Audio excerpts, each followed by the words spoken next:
All right, so as said, my name is Josh. I work as a software developer. Most recently, I work for Khan Academy. I'm currently taking what I've chosen to call a sabbatical, where essentially I'm just experimenting and doing fun things like this project. I got into creative coding probably about a year ago. And the way that it started was that I discovered pen plotting. So for those who aren't familiar, a pen plotter is essentially like a printer, but worse in every measurable way. So it's not as fast, it's a lot noisier, it's error prone, but what it does, so like as pictured, it's like a mechanical arm that holds a pen, and it just literally moves the pen on paper. But because of that, the thing that comes out is like really interesting and has like a hand-drawn aesthetic. And there's a community of people on Twitter, you can use the hashtag PlotterTwitter, that write software that produce these kinds of things. So as long as your software outputs an SVG, and like there's some other little rules, but effectively you write code that creates SVGs and then you can send that along to the plotter and it draws them out. And there's like a lot of really interesting examples. These were just the first like 5 or 6 I saw, or a sample from the first 5 or 6 I saw. So I bought myself a plotter about 9 or 10 months ago, and the first thing I did was this like shape on the left, which is just a polygon where every row has one more point. And you can see like the early experiments were not great. Like there's the corner there that didn't come through. So it's definitely like a machine that takes a while to get used to, but it's really interesting. And I saw this, or I was familiar with this cover from Joy Division, and like the cover on the left was inspired by, or actually it's a copy of this like some sort of graph on the right. I'm not actually that familiar with the history. I could probably read all that and learn more about it. But yeah, so I wanted to try creating that. And this is like one of my earlier attempts, and I actually think this turned out pretty well.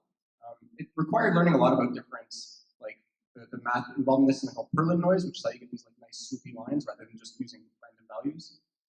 And what I realized is that you can tweak.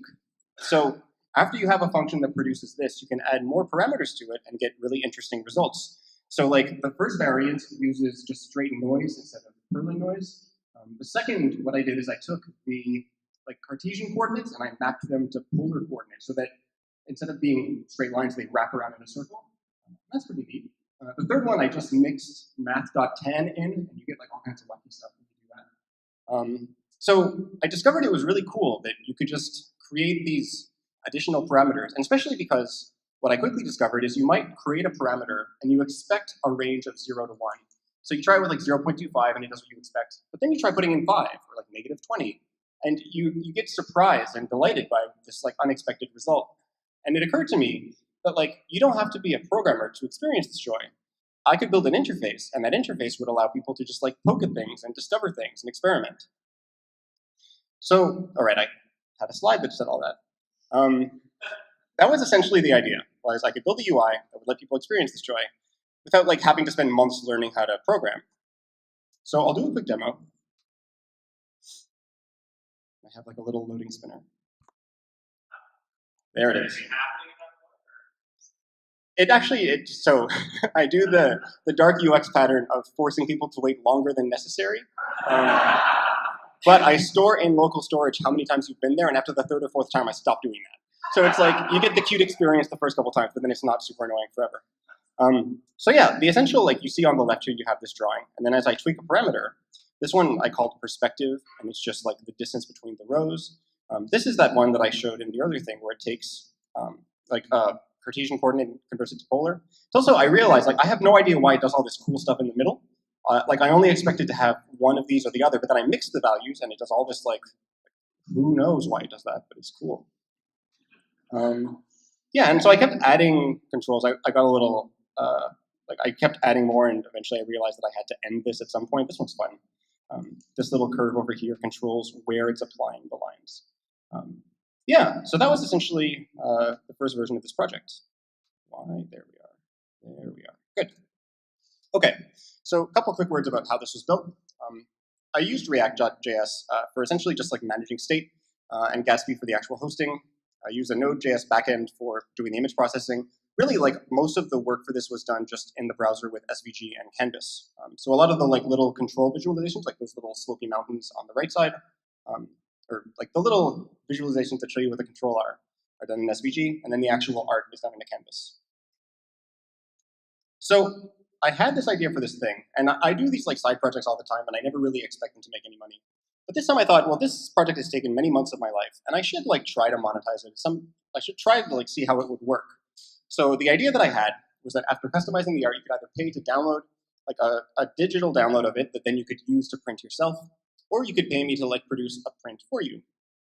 And so I had this like little storefront underneath it, and I was actually that little potted plant. I took a lot of joy in building that. Yeah, so my goal for this project was to make $5,000 in the first year. I figured like that seems like if you work out the hourly rate of how long it took to build, I don't know that it would be that great of a deal, but that seemed like a good goal. I also like discovered that there was some weirdness around licensing because people wanted to like use the thing they download to do other stuff with, but I couldn't guarantee a license for them because someone else could produce the exact same thing. So in the end, what I did is I decided to release everything under Creative Commons 0, which meant that like technically I own the license, but anyone can do anything with anything. So that was like something I still don't actually know what the right answer is to, but an interesting problem. So it took, there was like a surprising amount of things that cost money for this. I got, because I wanted to use something other than Google Analytics, so I used Fathom, which is a really nice service, but paid. I have a DigitalOcean droplet that cost me about $30 a month. There was, I wanted to email people the stuff that they buy, so I got the lowest tier on an email service provider, and then standard like Google Cloud stuff to host the images. I also ordered a bunch of test prints just for my own joy, and just to make sure that I was like selling something that was good. In terms of like how I got people to know that this exists, I posted it to Hacker News, and it did pretty well. It got to the first page. I also put it on Product Hunt, and it did pretty well there. Both of those came as surprises to me. And I tweeted it, and people on Twitter seemed to like it. Interestingly, though, like the biggest source of traffic by far was something called muzz.ly. I've never heard of this before, and it's apparently just like a thing that designers use. It's like a curated catalog of things that they can use for inspiration. But yeah, they turned out to be a huge traffic source. And people seem to really like it. I especially like this comment I got about it. This product helps me think in a different way. As a person who's bad at drawing, this product makes it like easier to do show my typos aside. I really like the idea here. Just that it's, you know. I didn't actually notice those typos when I added this, and I saw them just a few minutes ago when I was going through this. Yeah, so I think it's really like, and that's the idea behind this project that I think is really neat, is that it allows people to like play with ideas that otherwise they might have trouble coming up with. And that's a lot of the work that I do. I like to think, at least, that it's to kind of serve this idea of like letting people do things easier or making things possible that might not otherwise be possible. So to date, this is a real traffic graph. It spiked and then fell away very quickly. It turns out that all of those sites lead to about 27,000 visitors to date. In terms of like how I priced it, and this was contentious. I decided to price the downloads at $15. And my rationale for that was really that you're buying like a non-exclusive license, but a license nonetheless to do whatever you want with this thing. And compared to the like margin I make on selling a print, it's a lot lower.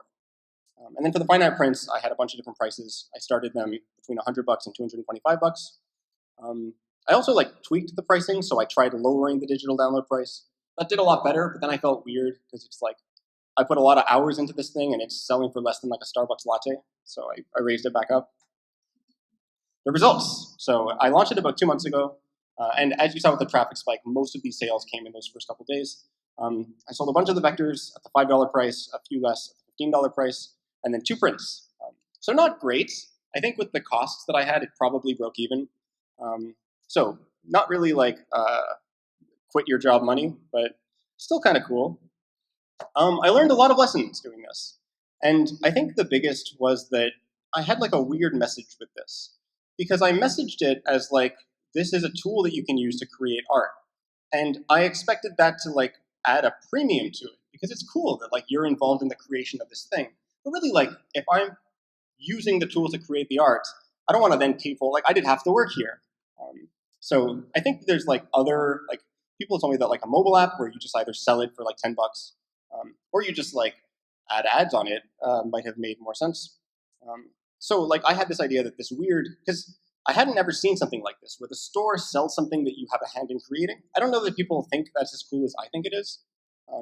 And another thing was that Hacker News and Product Hunt, like getting to the front page of that seemed like a pretty big deal to me. And it did send like thousands of people, but it wasn't really the shot in the arm I kind of expected from it. Like the fact that a site I had never heard of, Muesli, was like far more responsible for the traffic was interesting.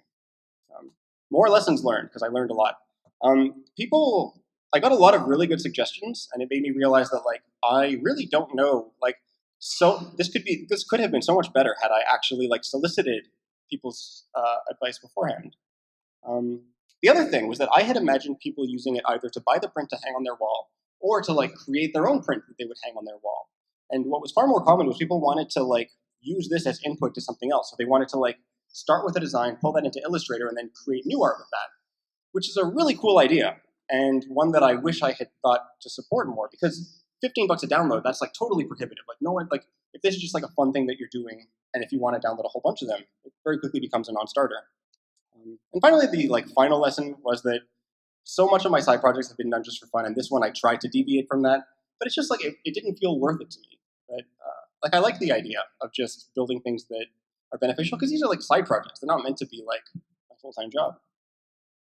So all of these lessons kind of culminated in me releasing a new version, and I worked on it for about 2 weeks. I added the most commonly requested feature, which was colors, because people commented, and actually I'm going to bail out of this for a second. If I can, I'm getting the beach ball. There it is. Like people commented that like you have all these colors on this machine on the right, but then the art is all monochrome. And the reason for this historically was because I expected this to be pen plotted. And with a pen plotter, you only have the one pen. And like theoretically, you could just constantly swap out the pens, but like I'm not going to do that. But like now I don't have that limitation. So I added this new control down here, and it actually has like additional colors. And the colors are really, really interesting. At least I think that it creates so much more potential for interesting things. Like for example, if you have it all black and white, then line thickness isn't really something you can tweak. Because if I was to make the line thicker, like it very quickly just becomes like a blob. Like that's not interesting. But then when you add color, like all of a sudden you can see things in that blob. So that was one of the controls that I added. I like my little inflating guy down there. Another control I added was resolution. So like a fun fact with how this is built. So again, I built this with the ideas of having pen plotters do it. And pen plotters don't understand masking or fills. So if you have, let me make this a bit more realistic.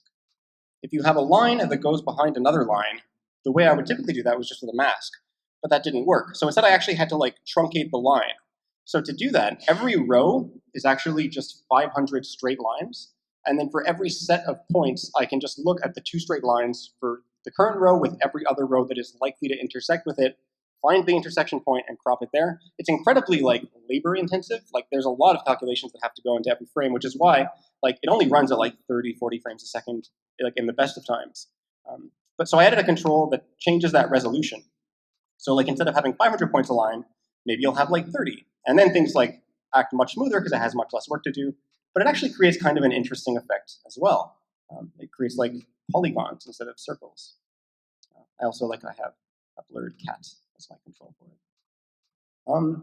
Yeah, okay, back to my slides. So I added those 3 new controls. And then like the bigger thing, the business model-y thing, was that I just made it so you can download stuff for free. So I totally killed the store. I did change the license because I didn't really like the idea of making everything free and then having other people like take that and then try to sell that. So I made it non-commercial license, but otherwise people can feel free to remix it and do whatever they want with it. I also open sourced the code because again, when I was trying to sell this, it didn't seem to make as much sense where if I open source the code, then people can run this and skirt the sales process by just running the code themselves. But now that's not a concern, and that makes me happy because I like the idea of people like poking at it and trying to figure out how it works. I also wrote the code expecting no one to ever see it, so people might be in for a surprise when they try to make sense of it. But yeah, I also switched to like I'm trying Patreon out. I figure maybe people will like offer to help like cover some of these costs. And for the art that I created that I'm happiest with, I created an Etsy store to try and sell that like just as an artist rather than this convoluted making a tool and trying to sell the stuff from the tool. I already did the demo, so I'll skip that. Yeah, I figure I'll talk a little bit about technical challenges because there were a lot of them. And I talked about one of them, which is that the line occlusion is a bit weird because like you have to do the whole straight line thing to understand how lines are occluded by others. Another thing was just like coming up with nice looking noise. And I was very happy to discover Perlin noise, which, as I understand it, is just a form of randomization where every value takes the previous value into account. So if you get 10 points, it may create like a smooth curve instead of everyone just being a random value in that possible range. Performance was also like a real beast on this, and one I still haven't totally solved. But there were like a lot of little like trying to figure out how to do the least amount of work possible. One really cool thing, and this is like a little technical, but there's an API called an off-screen canvas where all of the work that you need to do typically will happen in the main thread in the browser, which means that all of your other animations and stuff, like if you're moving a slider, they're both competing for the same resources. So your slider would be like jerky as it works to compute the lines. But you can move that to a web worker, and then that web worker can paint to the canvas using what's known as an off-screen canvas, and it actually like made this project viable. Because without that, or without the web workers really, it would have just been such a bad experience. So what's next? Well, I created the second version, and truthfully, I think that's all I'm going to do for this particular machine. But the original goal was that like the slopes machine, the one that does the slopey lines, could just be one of many. So I have all these like little UI bits that I could use to create more machines, and I don't yet have a clear picture of what that would be. But I'm excited to keep hacking at it. I do think though that other than like Patreon and having people opt to give me money, I'm not really trying to sell anything that I do here because I just find it a lot more satisfying. You know, I'm also extremely privileged where I don't have, like, this doesn't have to be my job. So yeah, I am super happy to take any questions, but that's my presentation.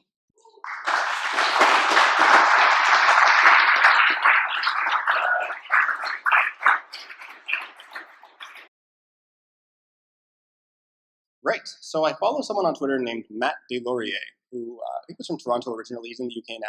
He does a lot of like really interesting work because it is like this really broad thing. Like for example, he does a lot of work, like a lot of like public display art, where you get like LEDs the size, like an LED panel that covers a building, and then you can have like random stuff. And a lot of it is like interactive. So I've even seen them just like around Montreal, like where there's like an aquarium, and as you're walking, a projector is projecting fish that scurry out of the way of your feet, which like I consider creative coding because there's got to be some code involved in that. So it is like a burgeoning thing, and definitely like the plotter sub niche is like a pretty vibrant part of it. But it's something that I've seen on Twitter for a long time, and I've poked around with it before, but never really like it's something that I just would experiment with and quickly to get discouraged. This was the first time that it actually like I got some traction because I figured out some things, and it's also like a cool time to get started with it because there's so many more resources now. Like the person I mentioned, Matt Deslauriers, he has a bunch of like he did a workshop and that's available. He does like a bunch of tutorials and stuff. So yeah.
Goodness. I tend to get up around 5:30, and then I'll spend like an hour and a half before work because I find that like if I try to do this when I get home from work, I'm just totally not up for it. So it took about 6 months with me doing that hour and a half in the morning and then maybe 8 or 9 hours on the weekend. So quite a few. Although, it's certainly like the project that I've worked on that has taken me the longest, which is part of the reason I thought to monetize it, because it's like, wow, I really put a lot of my life into this. But it was super fun. So yeah. Right. So in terms of like the actual state management, React would hold all of the parameters, and then React was also responsible for rendering the canvas. It actually works really well because React controls the UI that is generated, and in this case, whenever the parameters changed, it would cause React to re-render, which caused the canvas to redraw. But in terms of the actual like path instructions, those were just derived. Whenever the props changed, it rederived them and didn't store it directly in React. Yeah, it's a cool idea. There was a couple of people suggested that I allow someone to upload an image and then work out, like, analyze the image, figure out where the points in that image are, and then use that as the like original source rather than generating it. I got that feedback a lot, that people wanted to like order one as a gift and they wanted it to be personalized to them somehow. Even if it's not visually obvious. Like I look at the DNA and I don't know that's my DNA, but it's still cool to know that like, hey, that's me. So yeah, that's totally something that I've thought about. It's also like it's tricky because I could spend the rest of my life like adding things to this feature, and I have so many cool like ideas. Um, but yeah, it's hard to know where to like declare something finished. Right. Yeah. So I mean, we spoke a little bit earlier about how cool it would be to have something like essentially just have some a bit more intelligence there to like help guide people towards something that is, because it's one of those things where I've spent so much time with it that I just kind of learn what parameters look good together. And I do have there's a gray button that I didn't really show off. Actually, I'll do it quickly because it's kind of cool. Okay, a lot of this. I also did a terrible job about letting people know that this exists. So I have a power button, which just turns the machine off and then turns it back on, but it resets it in the process. Yeah, I had like another thing that I can show off is that if you click on the screws of this little thing, the thing pops off. Yeah, the Easter egg just mirrors the bottom half onto the top half. So like if I use this cracking the planet thing, which is this is the math.tan thing that just makes everything really weird. But it's actually a cool thing to combine that with this, because then you get these like cool symmetrical things. Um, and this is a good example of like I discovered that and I just assumed that that's obvious, but of course it's not. So I also created this like great. The gray button shuffles everything, and it's kind of like a pseudo randomization, because what it does is it chooses random values for a couple of the fields and then tries to pair other values that make sense. Actually, it's failing here, but that's because I didn't take the Easter egg into account. I just assumed no one would find that.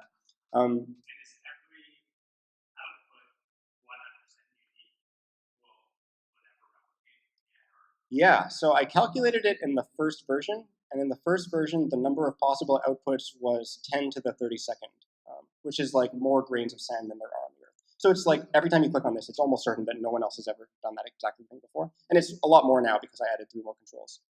Because every like one of these things has 100 possible values, and like for example, there's 65,000 seeds. There's I think it's I don't know how many like each of these 3 things can move. So yeah, there's a lot of possible combinations. Although, in fairness, a lot of them like there's certainly like themes. Like I've seen. Let me keep clicking on this. Yeah, like that. This one here is like pretty standard. So there's certainly like more common things than others. But I've probably spent like dozens of hours just playing with it, and I have yet to see everything it can do, which is pretty neat. It's funny because I named the thing Tinkersynth because I was thinking that it's like you tinker with it and it's synthesizing something. But I also tweeted it with a video that was synced to music, and so everyone thought the thing was also creating the music, which I had to be like, oh, that's a really cool idea, but no, it doesn't do that. It would be cool, and it's something that I should do. I mean, initially I was gonna add little sound effects, like just little like ticking sounds, like just to make it feel more like you're like tinkering with a machine. But that was also like cut because scope and time. Yeah, that's a good question. So I've definitely like kept up plotting here and there. I haven't actually used it in like a month now, but I would occasionally like just to partially just to check that it was still possible of producing output that could be plotted.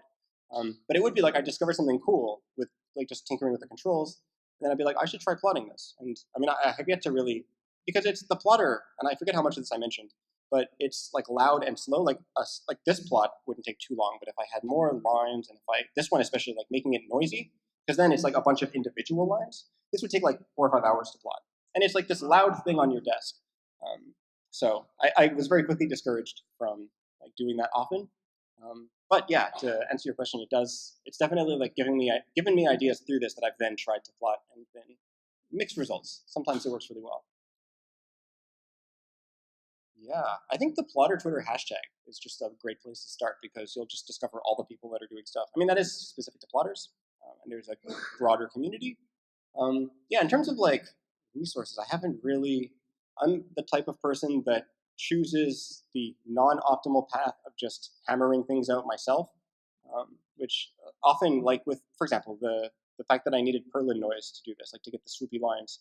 I didn't know that Perlin noise existed, and I spent probably 5-6 hours just trying to come up with it. And then eventually I caved and Googled it, and in like 5 minutes I was like, oh, this is exactly what I need. It's like there's a package I can just download and install, and I call the function, and it gives me this. So it's more of a lesson for myself. But the consequence of that is that other than the hashtag and Matt DeLauria, I don't really have as many resources as I should. I would also just say that if anyone is shy, or even if not, I'm happy to like speak with anyone afterwards. Or even if anyone has any more in-depth technical questions, yeah,